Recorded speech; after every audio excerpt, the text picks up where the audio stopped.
Assalamualaikum warahmatullahi wabarakatuh. Waalaikumsalam warahmatullahi.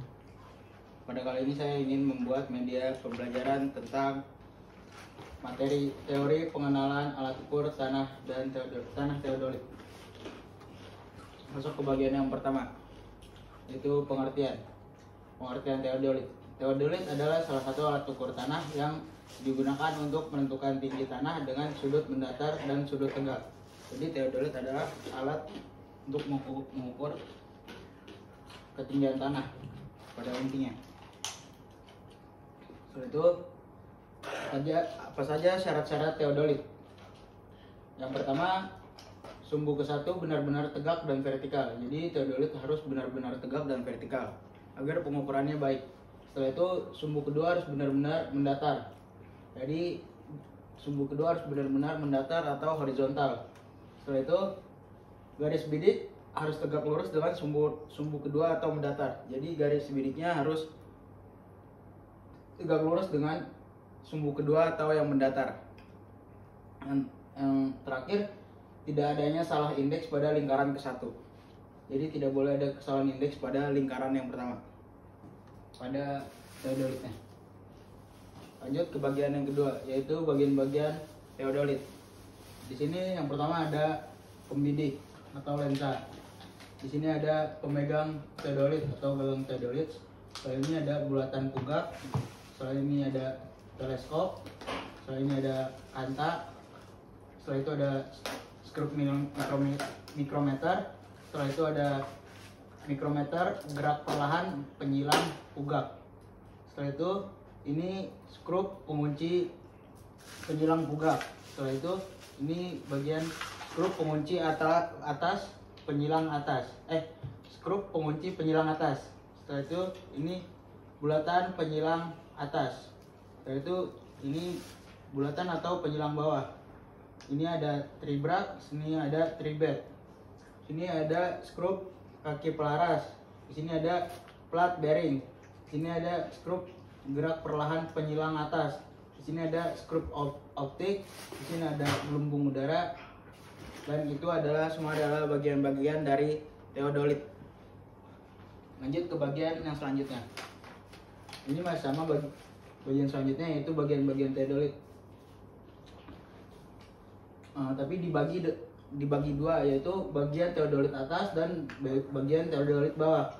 Di bagian teodolit atas terdiri dari teropong, nivotabung, skrup, okuler dan objektif, skrup gerak vertikal, skrup gerak horizontal, teropong bacaan sudut vertikal dan horizontal, nivo kotak, skrup pengunci teropong, skrup pengunci sudut vertikal, skrup pengatur menit dan detik, skrup pengatur sudut horizontal dan vertikal. Setelah itu bagian bawah terdiri dari statif dan tripod atau tripod. Setelah itu ada 3 skrup penyetel nivo kotak. Setelah itu ada unting-unting. Setelah itu ada skrup repetisi. Yang terakhir ada skrup pengunci pesawat dengan statif. Lanjut ke bagian selanjutnya, yaitu tachymetry menggunakan teodolit berkompas. Yang pertama tahapnya adalah penyiapan alat ukur atau teodolit titik dan penempatan rambu di titik bidik. Setelah alat siap untuk pengukuran, dimulai dengan perekaman data di tempat alat berdiri, pembidikan ke rambu ukur, pengamatan azimut, dan pencatatan data di rambu BT, BB, dan BA, serta sudut miring M. Tempatkan alat ukur teodolit di atas titik kerangka dasar atau titik kerangka penolong dan atur sehingga alat siap untuk pengukuran. Ukur dan catat tinggi alat di atas titik ini. Setelah itu dirikan rambu di atas titik bidik dan tegakkan rambu dengan bantuan nivo kotak. Setelah itu arahkan teropong ke rambu ukur sehingga bayangan tegak garis diafragma berimpit dengan garis tengah rambu. Kemudian kencangkan kunci gerakan mendatar teropong. Bagian selanjutnya, kendorkan kunci jarum magnet sehingga jarum bergerak bebas. Setelah itu, setelah jarum setimbang tidak bergerak, baca dan catat azimut magnetis dari tempat alat ke titik bidik. Yang terakhir yaitu kencangkan kunci gerakan tegak teropong, kemudian bacaan benang tengah, atas, dan bawah, serta catat dalam buku ukur.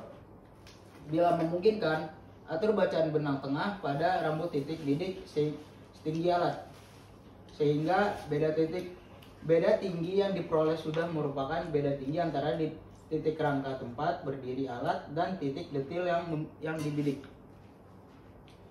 Selanjutnya ke bagian kesalahan pengukuran cara takimetri dengan teodolit berkompas. Yang pertama adalah kesalahan alat, yang kedua ada kesalahan pengukur, yang ketiga adalah akibat faktor kolom.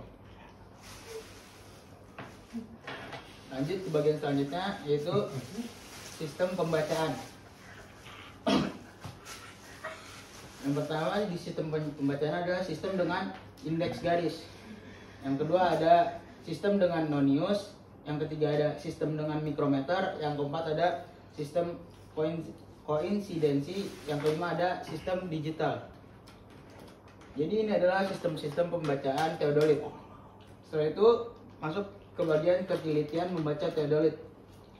Yang pertama adalah teodolit presisi atau teliti. Jadi teodolit harus presisi untuk dibaca dengan baik.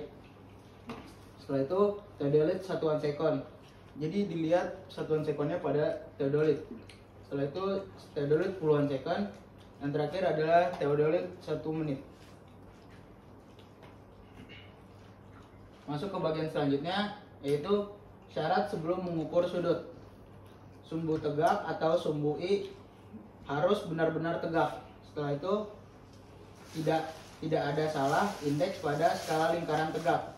Setelah syarat pertama, kedua, dan ketiga dipenuhi, maka arahkan garis bidik ke titik yang agak jauh.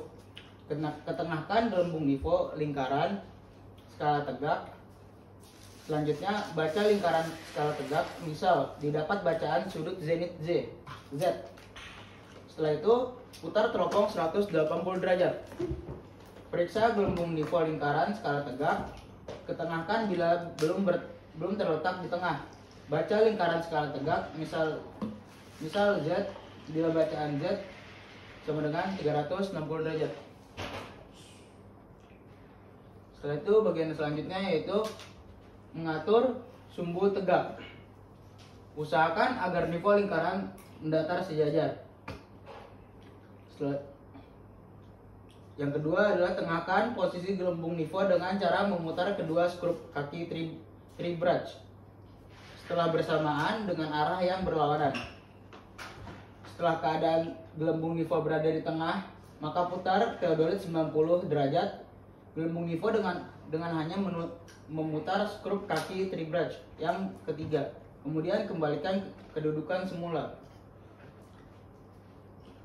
Tengahkan kembali posisi nifo pada apabila gelembung nifo belum berada di tengah. Kemudian putar teodolit 180 derajat. Kedudukan nifo yang sejajar dengan skrup kaki tiap 1 dan 2. Bila garis arah nifo tegak lurus dengan sumbu tegak, maka gelembung nifo akan tetap berada di tengah.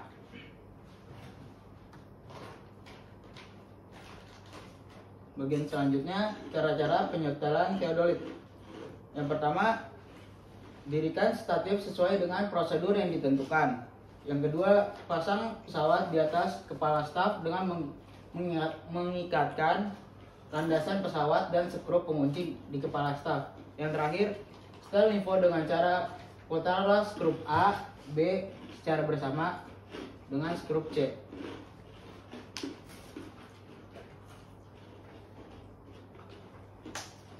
Masuk bagian selanjutnya, yaitu cara pembacaan bak ukur. Pada rambu ukur akan terlihat huruf E dan beberapa kotak kecil yang berwarna merah dan hitam. Setiap huruf E mempunyai jarak 5 cm dan setiap kotak kecil panjangnya yaitu 1 cm.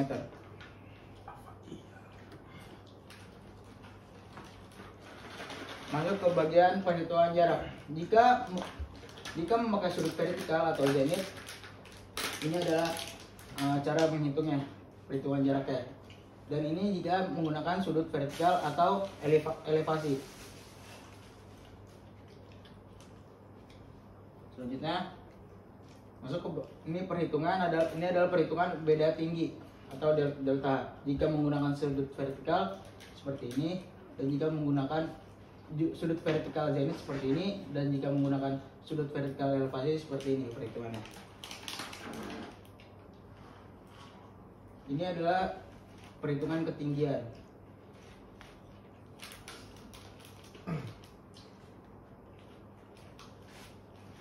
Ya, mungkin sekian dari saya. Assalamualaikum warahmatullahi wabarakatuh. Waalaikumsalam warahmatullahi wabarakatuh. Jangan